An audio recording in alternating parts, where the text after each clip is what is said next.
My name is John Trebilcock. I'd like you to know a little bit about my life. It all started when I was born on July 14, 1825 in Cornwall. I was baptized on November 22, 1825 in St. Columb Minor. My father was also called John and my mother was Fanny Nichols. I had 10 siblings. 6 girls and 4 boys, all of them reached adulthood except for the second girl Matilda, who died aged 8. I married Nancy May on June 26, 1848, at age 22 in the St. Morgan Church. She was also born in Cornwall in 1822. She was 25 years old when we married, 3 years older than me. We had 4 children. Matilda born 1851 in Cornwall, Adolphus known as John born 1853 in Cornwall, Thomas born 1855 in Cornwall and Alfred known as Adam born 1861 in South Australia. We left for South Australia departing Liverpool on February 19, 1859 on the schooner James Jardine. We left with 352 people on board, but before she reached South Australian waters 5 children had been born and 6 people had died. We arrived at Port Adelaide on June 29, 1859, taking 131 days to complete the trip. I was one of 7 who were given the job of constable during the voyage. Our 2 eldest children also attended school on the ship.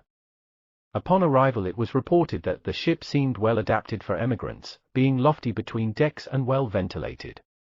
However, many complaints were made regarding the quality of the flour, which on inspection was found to be very bad, and from the statements of the surgeon superintendent, the baker, and the master of the ship, there was no doubt that it was from the beginning of the voyage of very inferior quality.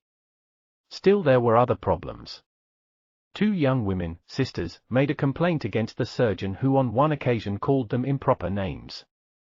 As it turned out, these 2 girls had during the voyage behaved in a most insubordinate manner and were in the constant habit of insulting the surgeon and the matron. They walked about the single women's apartment a great part of the night, and wished to be allowed to lie in bed during the day.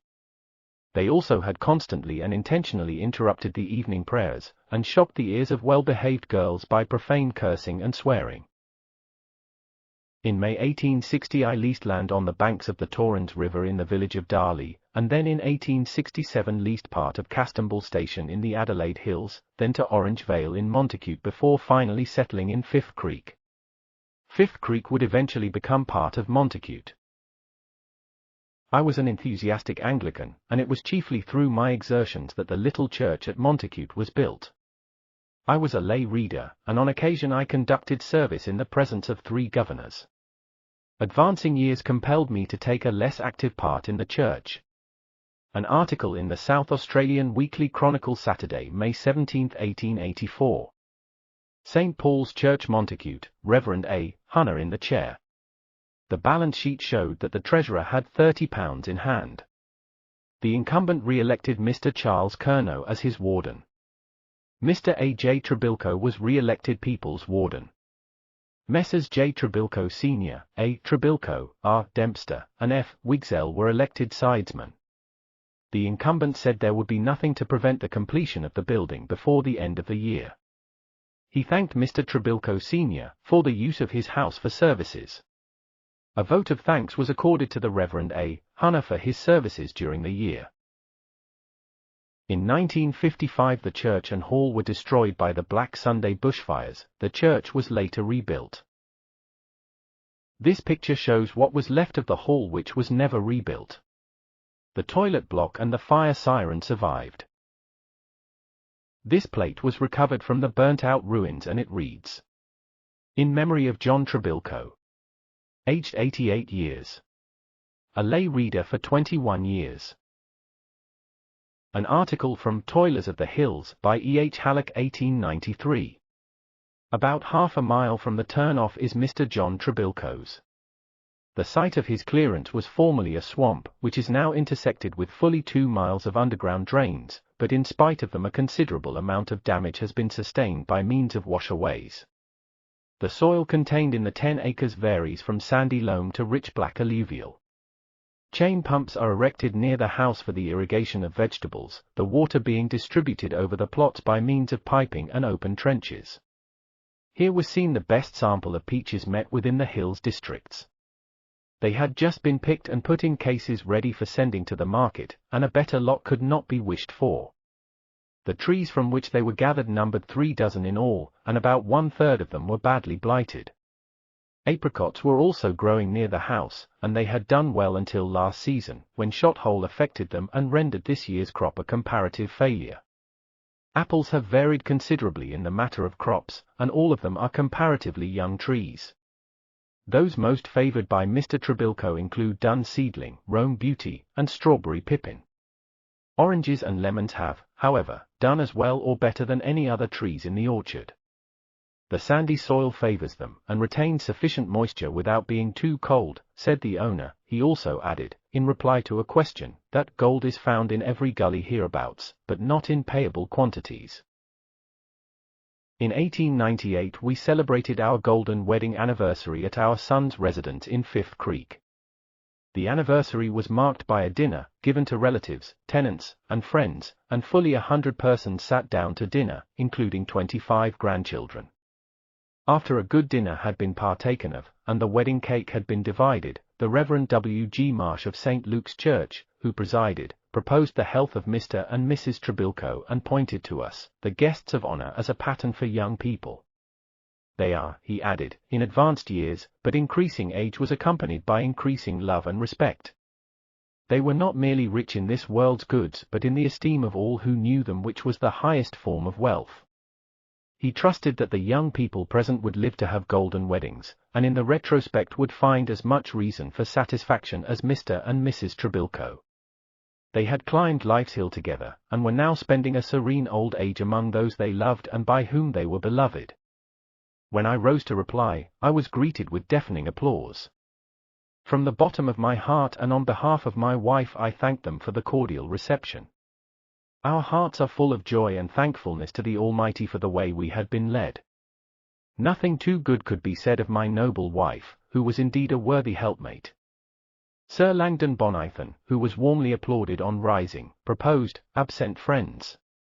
He cordially endorsed all that the chairman had so well said regarding us.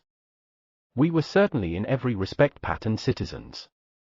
With the aid of Mr. Trebilcock I can shake hands with the past.